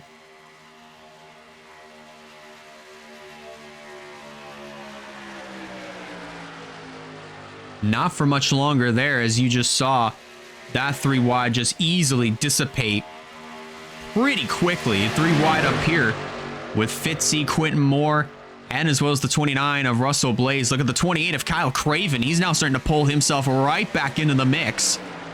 Our defending champion and pole sitter right back into the thick of things, coming up to 40 laps to go here in this Daytona 500. Parton and Vaughn still duking it out for the top position. Here comes Bonsignor in the number 22.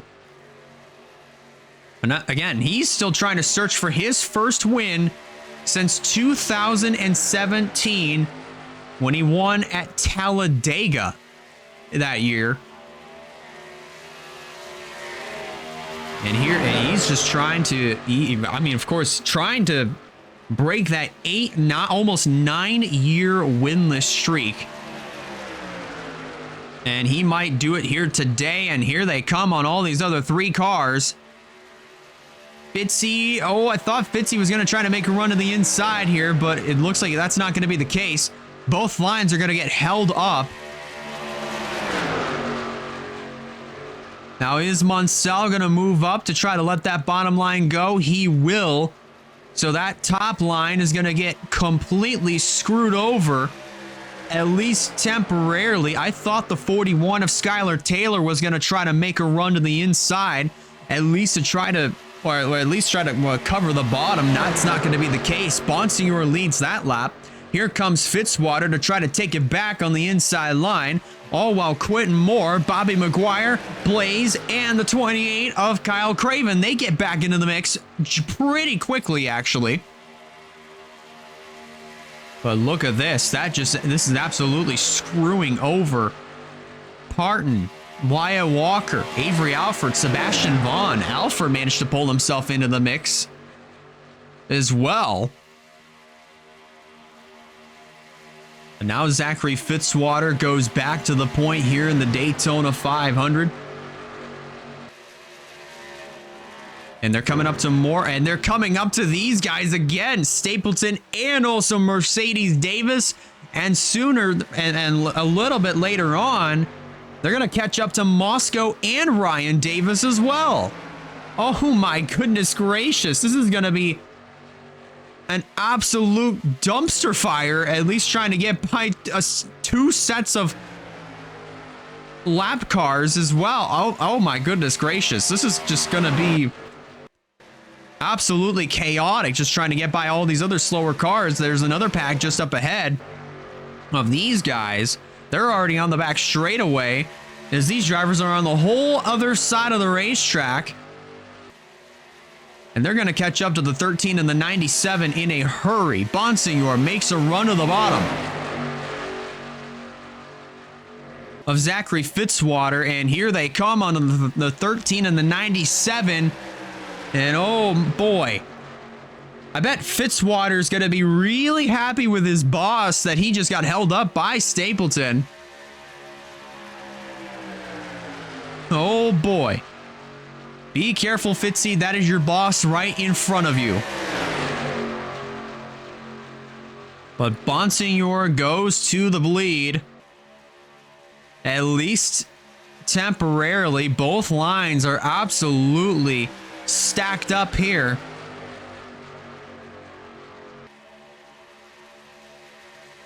And how about that? This is actually kind of impressive that they've been holding on. At least that they've been stuck behind these 2 cars for as long as they have, but that's going to change as the 22 of Bonsignor is going to get right on by. And oh boy, Craven almost had a little bit of a tough time trying to get by the 13. I thought Davis was going to slam the door in the 28. Thankfully, not the case there, as Craven works his way right on by. Wyatt Walker will follow along with Avery Alford in the 23. So put the 22 of Bonsignor still out front, but also put the 28 of Kyle Craven in the 2nd position. And then Wyatt Walker and Avery Alford 3rd and 4th. The Toyota duo, the duo of Toyotas, that is. I can't even English. They're up front here. Alford's kind of starting to lose touch with the lead with these 3 cars. At least he's trying to do everything he can to hold on to whatever draft he can get. But so far, that hasn't really been the case. What's going to pull him back up are these 2 cars right here, that being Ryan Davis and also the 33 of Moscow. And that's also going to pull up all these other cars that were trapped behind Davis, or Mercedes Davis, and also the 97 of Nathan Stapleton. As we have 66 laps completed here in this Daytona 500.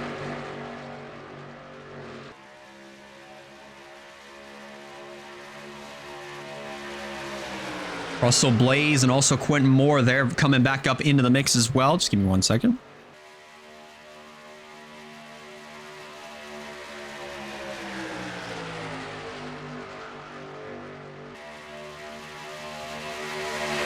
And another phlegm buildup, ladies and gentlemen. But as we work our way off of turn number 4, it's the race is on between Walker and Bonsignor. But now 6-7 laps are complete. Walker just barely led it over Alex Bonsignor. 33 laps of racing to go here in this Daytona 500. This is going to be an absolutely interesting finish to this one. A very, very interesting finish to this one. Here, ladies and gentlemen, you're not going to want to miss this. And so far, nobody has been able to at least try to get by the 33 and the 77. That hole might open up here as they come off of 4.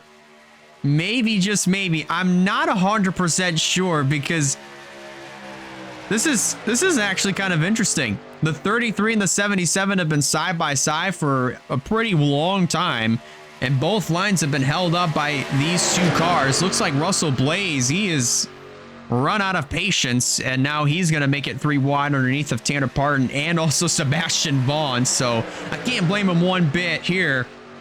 And it looks like Zachary Fitzwater is going to follow as well.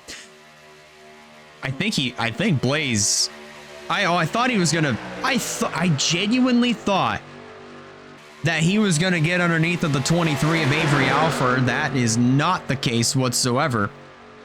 But now finally, a hole opens up.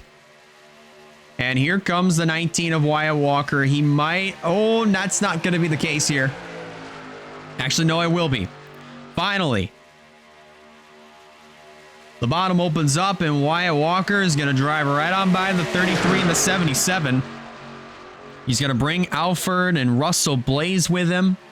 Tanner Parton and Zachary Fitzwater, they might follow. And Blaze's teammate Kyle Craven ducks down in front of the 07.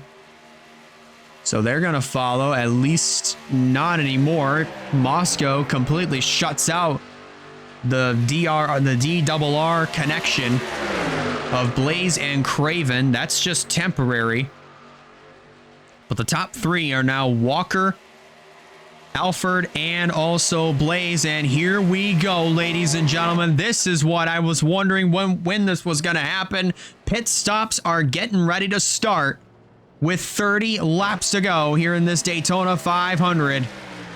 Quentin Moore amongst the first that are going to be coming on down to pit road. He went in, though, by himself. No friends. There's Zachary Taylor, who we saw earlier in the race fighting it out with Zachary Fitzwater for the top position. Unfortunately, got absolutely held up by the slower traffic.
Well, ladies and gentlemen, you just saw that right there. The lead pack got absolutely held up by the slower traffic, and Wyatt Walker, in the midst of all that, still holds on to the top position here.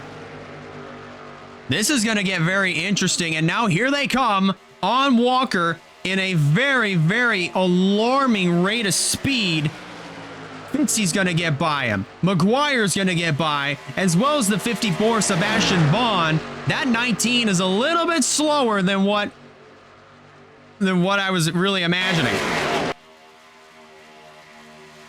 At least momentarily, but Don't worry, that 19 will be back into contention here because he is in the draft of all of these other cars that have a shot to win this race. Closing in on 25 laps to go from here in the Great American Race Daytona 500. Business is just now starting to pick up. Fitzwater goes back to the point. Vaughn right there in second.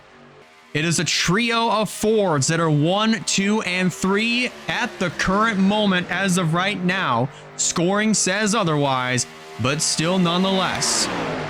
1, 2, 3 for the Fords for 3 different teams. McGuire and Blaze going at it here for the 4th position. And how about this for Bobby McGuire? You know what? I am absolutely astounded and happy and proud for this man right here. I call him, he's like a little brother to me, but he is absolutely just ecstatic to be here. He's got that Cletus McFarland attitude here, all positive. He's been nothing but good vibes. He's made a few aggressive moves at the beginning of the race, but he has been living the dream in his first points paying event, and he's going to take full advantage of it here today at the Daytona International Speedway. He could potentially win this race if he's still up here with 10 to go, which more than likely than not, if he can play his cards right, he'll be up here. So McGuire doing an absolutely fantastic job here with 25 laps to go here in the Daytona 500. Right now running in the 3rd position, but he's going to be trapped on the outside line by Vaughn and Parton. They've caught Quentin Moore. They're going to put him a lap down. Remember, he made a pit stop not too long ago, but he was the only car that wound up making a pit stop. And so far, I've yet to see if these other drivers, especially these leaders, are going to make their way on down to pit road. What is the tire strategy going to look like? But more importantly, how much more fuel do these drivers have? Are they going to be able to make it all the way to the finish? That is another question that I think these drivers might answer for us once we get down to the end of this thing.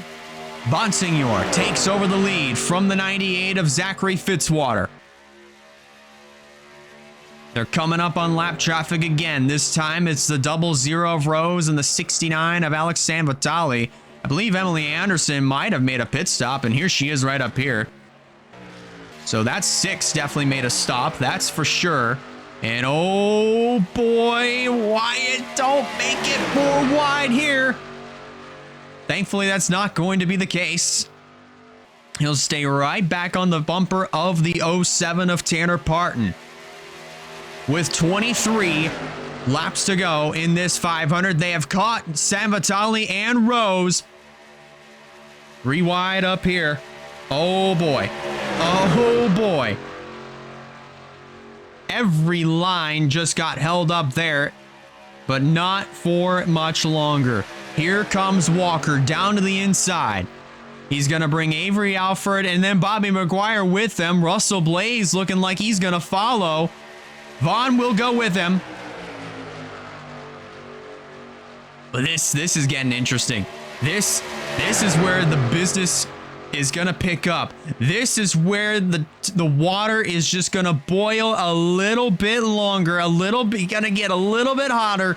Turn that stove up, ladies and gentlemen, because things are just going to get a little bit more interesting with each lap that passes. 22 to go. Walker leads it. Alford scored in second, getting challenged by Bobby McGuire, who has scored in third. Fitzy in fourth. Parton fifth. Bonsignor in sixth. Then in seventh is Russell Blaze, who just barely lost out on Trey Wright's Daytona 500 over in the Mission Barbecue Cup side.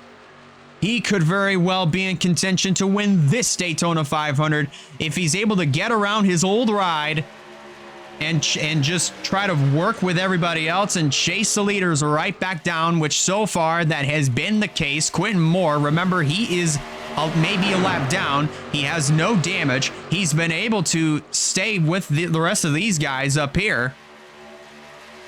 and at least try to mix things up and play spoiler to some of these other guys' parties. Gonna make it 3 wide underneath of both Alford and McGuire here. And here comes Fitzwater with a full rate of speed, as well as the 22 of Bonsignor, the 85 of Zachary Taylor. Here comes the 28 of Kyle Craven up here as well. 20 laps to go here in the WRLA's NOS Energy Cup Series season opener, the Daytona 500. And dare I say, ladies and gentlemen, this season has probably the hottest start we've ever had since, I want to say, Ricky Raceway in 2017 with the Canadian 500 that saw Alex Hawkins become the first ever winner in the NOS Energy Cup Series. And then in 2023, when Zachary Taylor managed to beat out Quentin Moore, coming to the white flag at the Michigan International Speedway that year. And now here we come to Mercedes Davis and as well as Nathan Stapleton. And oh boy, goodness gracious, Walker's going to get by his girlfriend and as well as one of his panelists on Gamers Talk NASCAR. Oh boy. You have to wonder what kind of deal was going on over there before this race even started. Or at least on the radio, that is. But Wyatt Walker still leading the charge. Alford, a little over a third of a second back with less than 20 laps of racing to go here in the Daytona 500. Kyle Craven looking for his 3rd NOS Energy Cup Series win. He is 3rd at the moment.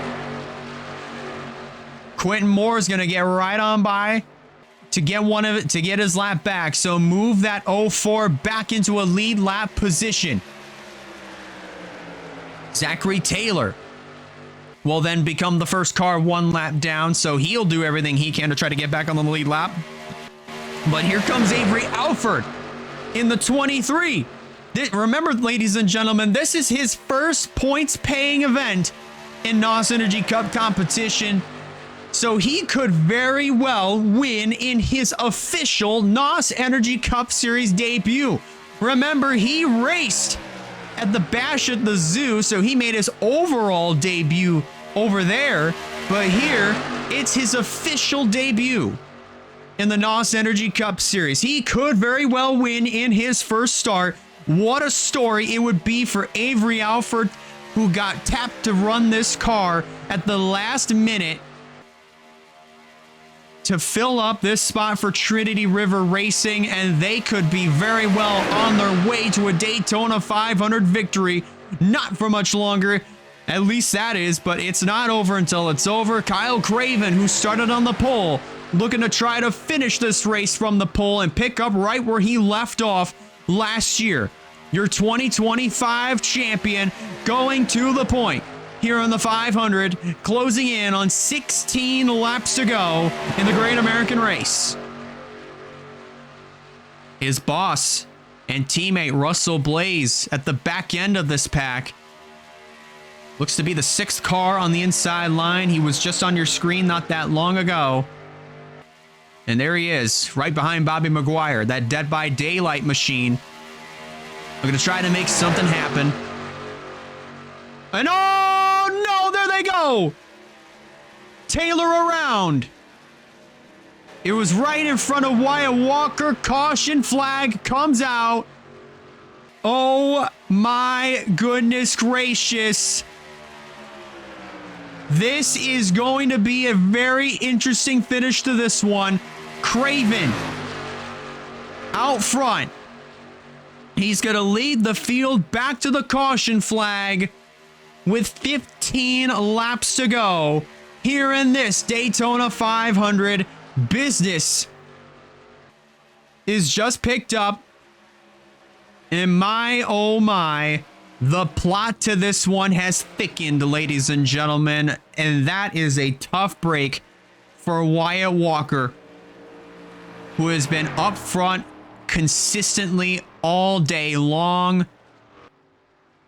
And his race gets absolutely torn apart in sheet metal. That is a shame. That is an absolute shame. Alex Bonsignor, another driver who was in the midst of that crash. Man, that's unfortunate. That is just, what a shame. What a shame. We had ourselves a really good race going. And I believe Sebastian Vaughn, I'm not 100% sure if this is the case, but I believe Sebastian Vaughn might have made it potentially for, I'm not going to say anything yet until we go back and look at the replay, but that's my guess. A little bit of damage to the right side of the Monster Energy Zero Ultra Ford Mustang. That's another car that has been absolutely bad to the bone fast all day long. And there's the 19 of Wyatt Walker peeling off. He's going to pit road to assess the damage on his race car. What a shame. What a shame.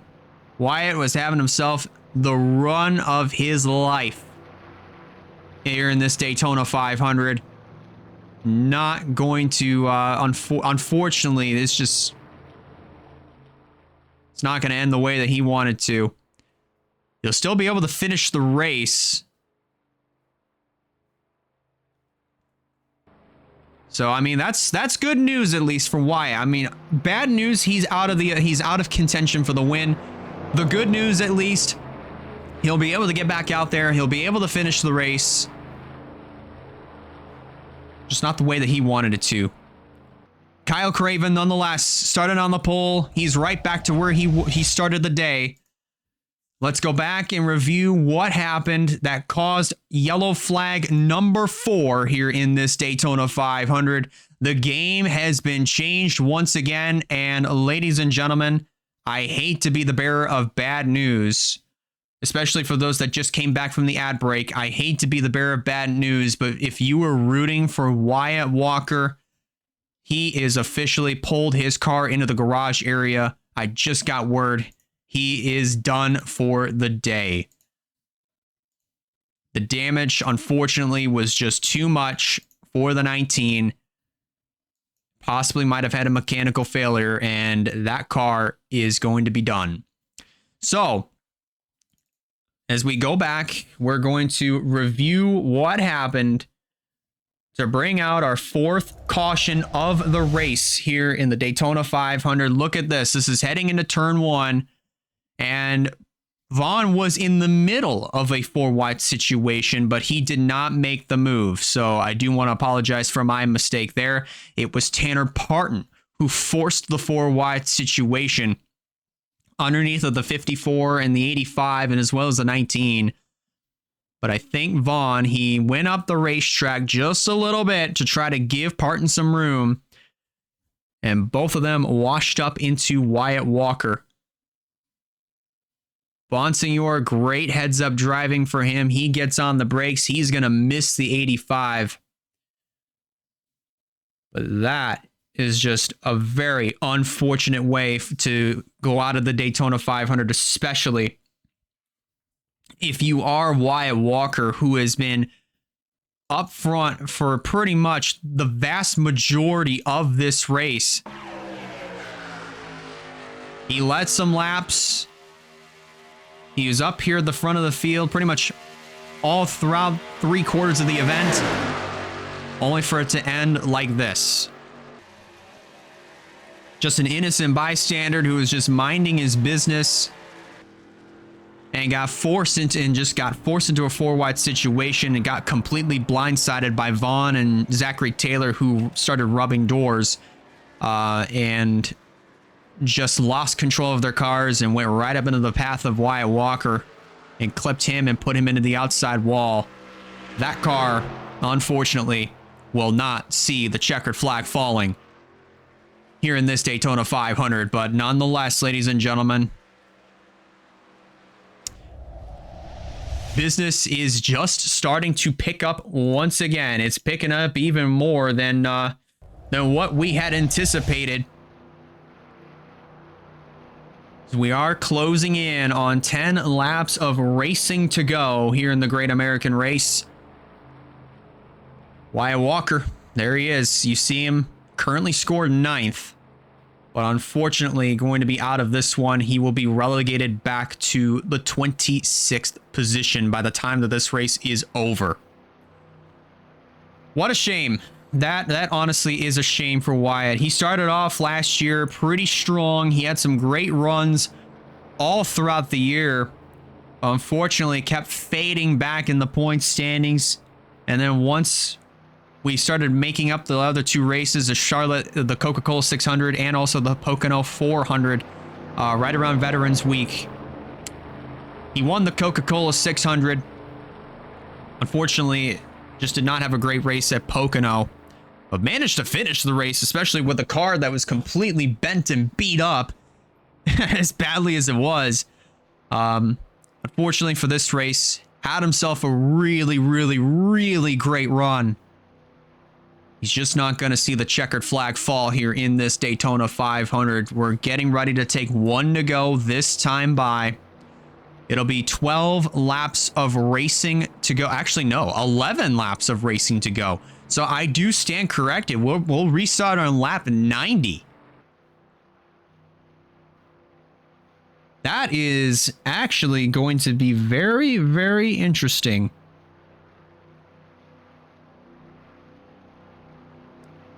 To say the least, ladies and gentlemen. And by now, I would have to imagine that the real NASCAR Daytona 500, they are going right now. So by the time that this race is done and over with, we'll say our final thoughts and we will get ready for Minnesota Motorsports Park this coming Saturday. That is going to be 7 p.m. Eastern Standard Time, live right here on Twitch.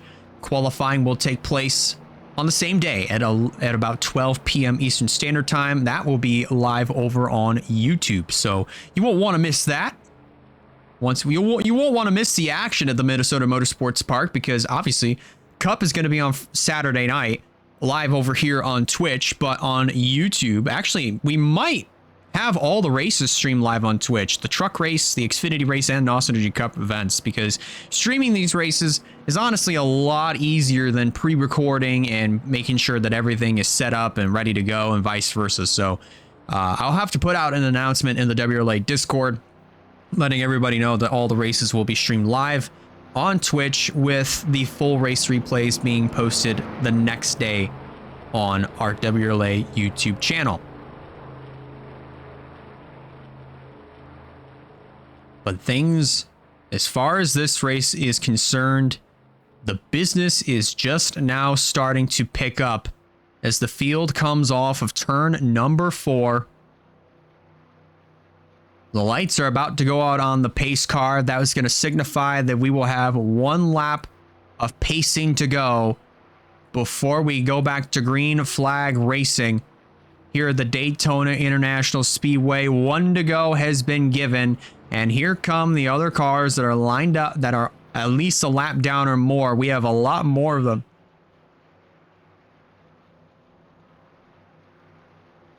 Somebody just yelled in the background, so I do apologize for that pause there.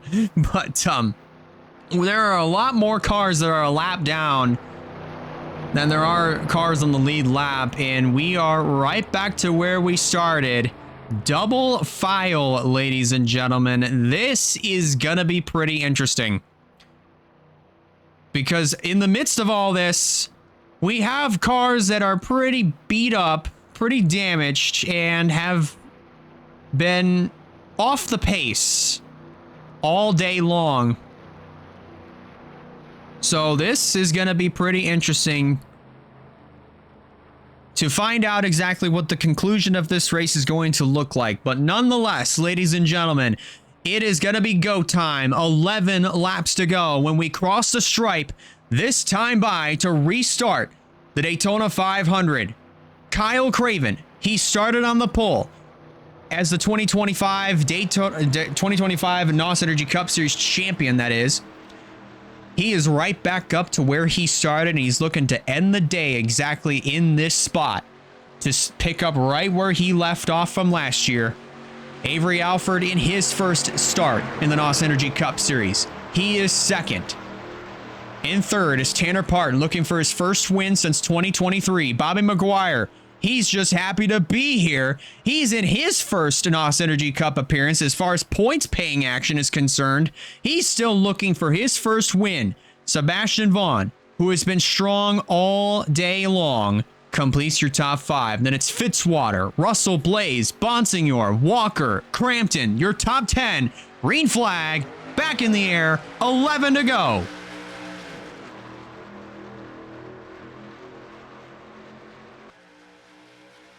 Craven got a really good jump on that restart there. But now, this is where things are going to get interesting. Because Quentin Moore and Zachary Taylor, they have no damage to their cars, so they are going to be running right up with Kyle Craven and the rest of the leaders. And this race starting to basically kind of look like how it was that entire last green flag run. And that was the longest green flag run that we've had all day today. But now it's go time here at the Daytona International Speedway. 10 fingers in the air, 10 laps of racing to go here in this Daytona 500. Kyle Craven leading the charge. Tanner Parton sitting in the second position. Alford in third. McGuire in fourth. Trot behind Zachary Taylor. 10 to go. Parton makes the run to the inside of Quentin Moore. Avery Alford sitting in third. Waiting in the wings. Trying to pull up to the back bumper of the 07. He's already going to make the move right down to the inside. Going to possibly try to make something happen down there. Maybe not, actually, as he's going to stick right to the back bumper of the 04. And meanwhile, here comes Zachary Fitzwater for third, and up front, the fight is on for the lead and potentially the win in the Great American Race. Here comes Tanner Parton to the inside of Kyle Craven. Look at Zachary Fitzwater in the 98 coming up in tow.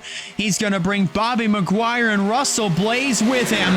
Blaze trying to look for redemption after finishing second in Trey Wright's Daytona 500. He's got a pretty good shot to do it. 3 wide now for at least the third position, or now maybe fourth actually. 3 wide for fourth. McGuire still trying to make anything and everything he can think of happen to try to win this Daytona 500. Oh, almost making it 4 wide there. Parton still leading. Here comes Zachary Fitzwater in the 98, still trying to make something happen on the bottom. And he will. Down to the inside he goes on Tanner Parton for the top position. McGuire still trying to get by Alford for the 4th spot. Craven ducks low. He's going to cover the inside. He's going to get right back down on the inside line. He might try to get 2 birds with 1 stone here. Potentially, we'll just have to wait and see what happens. But Fitzwater goes to the point, closing in on 7 laps to go.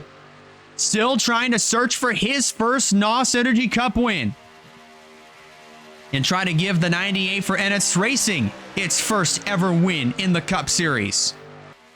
Craven trying to give Death Rider Racing their first win. Parton trying to look for his first win since Canadian Tire Motorsports Park in 2023. And Avery Alford in the 23 in his first ever points paid race. His first official start in the NOS Energy Cup Series. He has a pretty good shot at winning this Daytona 500. And Alex Bonsignor, he had an abysmal 2025 season, looking to try to turn it all around and get things started off hot for this year in 2026. He moves up into the 4th position, and things are getting pretty interesting. 6 laps to go. Fitzy still holding on to the top position. Bonsignor now making a run to the inside of Tanner Parton for 3rd. The lead pack is starting to get a little bit more strung out here as we're winding down on the 2026 Daytona 500. Craven is staying glued to the back bumper of the 98 of Zachary Fitzwater. Now Bonsignor with a little bit of help from Quentin Morris. Now he's going to clear the 0-7 apart for the third spot. One hand in the air, and they're going to hold 5 fingers for 5 laps to go in the Daytona 500. Can Fitzy hold on? Will Kyle Craven make a run on Fitzy to try to steal this lead and potentially the win away? Will Alex Bonsignor have anything to say by the time that this is all said and done?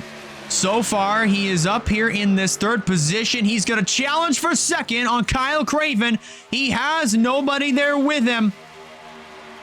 And he's not going to make that run stick, or will he? Hold up a minute. Here he comes. Down to the inside. Parton is going to stay right up there on the top.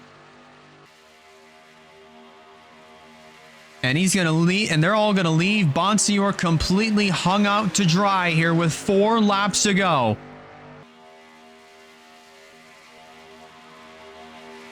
Now, if again, I asked this question, if you are Kyle Craven, if you are Tanner Parton, I was going to say, if you are Tanner Parton, when do you make your move? And Parton pretty much just answered that question for us. Making a run to the inside of Kyle Craven. Closing in on 3 laps to go, and once again, nobody's going to go with them. Just like of how Bonsignor had no friends down on the inside line, Parton doesn't have anybody to help him as well. They're going to rocket around him on the outside line. 3 laps of racing to go here in the Daytona 500.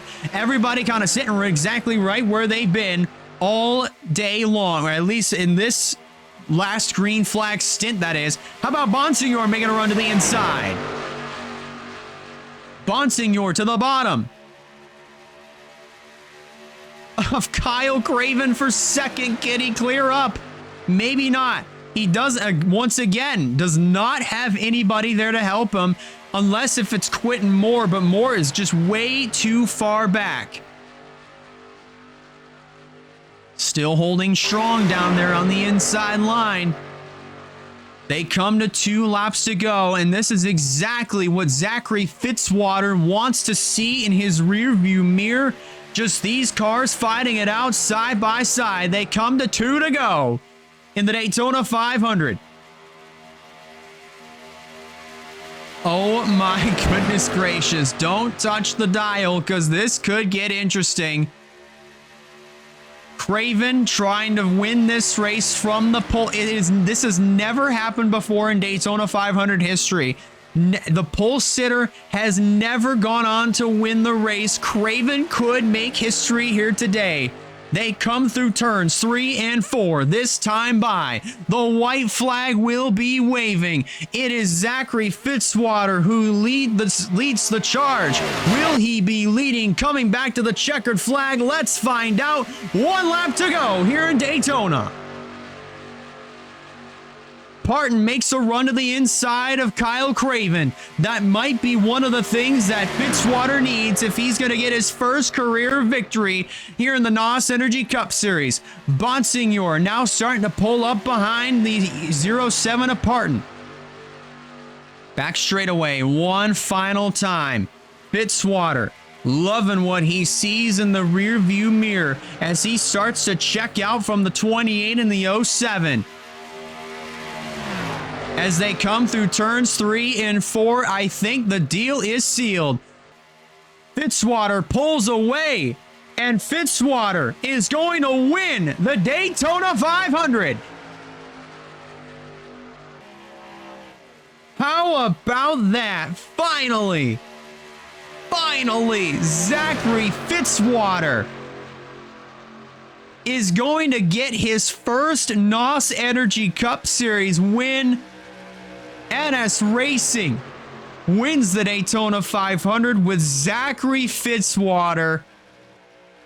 How about that? What a race. What an event. What a just WRLA Speed Weeks from here at the Daytona International Speedway. Zachary Fitzwater, who had been trying since the inaugural year of 2017, he finally gets his first NOS Energy Cup Series win, and it comes and probably one of the best Daytona 500s we have ever had. And it comes at Tally Rally Daytona, the best version of Daytona International Speedway. Kyle Craven given a congratulatory tap there to Zachary Fitzwater. How about that, though? But Kyle Craven started on the pole. Remember, because the starting lineup was set via points from 2025. So he wound up starting on the pole, but he will finish the race in the second position, still with a great run nonetheless to kick off the 2026 year. Alex Bonsignor, another driver who has actually had himself a great start off to the year. Well, he's going to get himself a good start to this year as well. He'll finish in the third position. Tanner Parton comes home in fourth. Bobby McGuire in his first Daytona 500. He missed it last year, but this year he bounces back and will start off the season inside of the top 5 of the point standings. Avery Alford will come home in sixth. Russell Blaze, great run for him, in the seventh position. Sebastian Vaughn 8th, Terry Walker 9th, and Andrew Miller rounds out your top 10. How about that for NS Racing? Finishing 1st and 10th. So 2 cars for NS Racing will start off the year top 10 in the point standings. Travis Crampton, Stephen Walker, great run for them as well. Stephen Walker, of course, remember, Crampton and Stephen Walker, they both started at the back end of the field. And now here they are. They finished 11th and 12th. The last 2 cars that finished on the lead lap. Quentin Moore all the way down to Mercedes Davis. They finished 1 lap down or more. And then look at the retirees for this one.